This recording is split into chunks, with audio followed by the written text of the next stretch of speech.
नमस्ते दोस्तों, मैं हूं डॉक्टर ईशान नेरकर। मैं ब्रेन और स्पाइन सर्जन हूं और मैं नासिक महाराष्ट्र यहाँ प्रैक्टिस करता हूं। आज हम बात करने वाले हैं स्पाइनल ट्यूमर्स के बारे में। स्पाइनल ट्यूमर की सीरीज में हम काफ़ी डिस्कशन कर चुके हैं कि क्या स्पाइनल ट्यूमर्स क्योरेबल है, क्या स्पाइनल कॉर्ड ट्यूमर्स सारे के सारे कैंसरस होते हैं या फिर स्पाइनल ट्यूमर्स का सर्वाइवल कैसा है।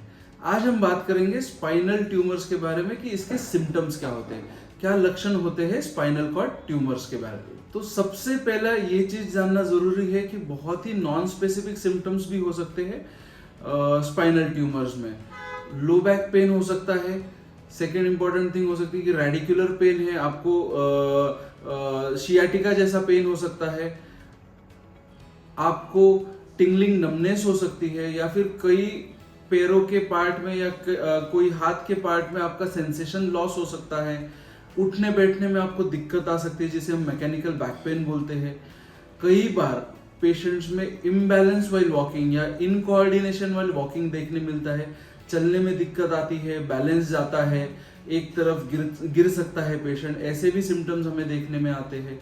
तो basically symptoms of spine tumour जो होते हैं उसे बहुत डिफिकल्ट होता है सेपरेट कर पाना स्लिप डिस्क की प्रॉब्लम से। तो स्पाइनल ट्यूमर्स में स्लिप डिस्क जैसे ही सिम्टम्स हमें दिख सकते हैं।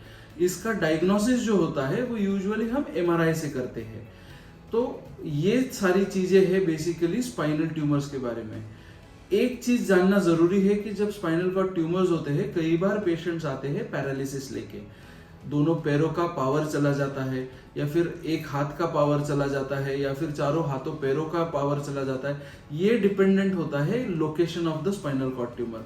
अगर ऊपरी हिस्से में आपका ट्यूमर है तो चारों हाथों पैरों में सिम्टम्स आपको दिखेंगे। अगर मिड डॉर्सल या लंबर रीजन में अगर ट्यूमर है तो दोनों पैरों में आपको सिम्टम्स दिखेंगे। आपकी हाथ की पावर और हाथ के सेंसेशंस एकदम नॉर्मल रहेंगे। तो ये जानना जरूरी है कि जब स्पाइनल कॉर्ड ट्यूमर्स होती है तो बहुत ही नॉन स्पेसिफिक सिम्टम्स भी हो सकते हैं। पर अगर शियाटिका जैसा पेन है, टिंगलिंग नमनेस यानी पैरों में झुंझुनाहट अगर है, उठने बैठने में दिक्कत आ रही है, तो आपकी डॉक्टर की सलाह जरूर लें। आपको स्पाइन प्रॉब्लम के लिए एक स्पाइन सर्जन या फिर न्यूरो सर्जन का ओपिनियन लेना बहुत जरूरी है। तो ये था आज की टॉपिक के बारे में कि स्पाइनल कॉर्ड ट्यूमर्स में क्या लक्षणें हो सकती है। अगर स्पाइनल कॉर्ड ट्यूमर्स के बारे में अधिक जानकारी चाहिए तो नीचे दिए हुए नंबर्स पे आप व्हाट्सएप कर सकते हो।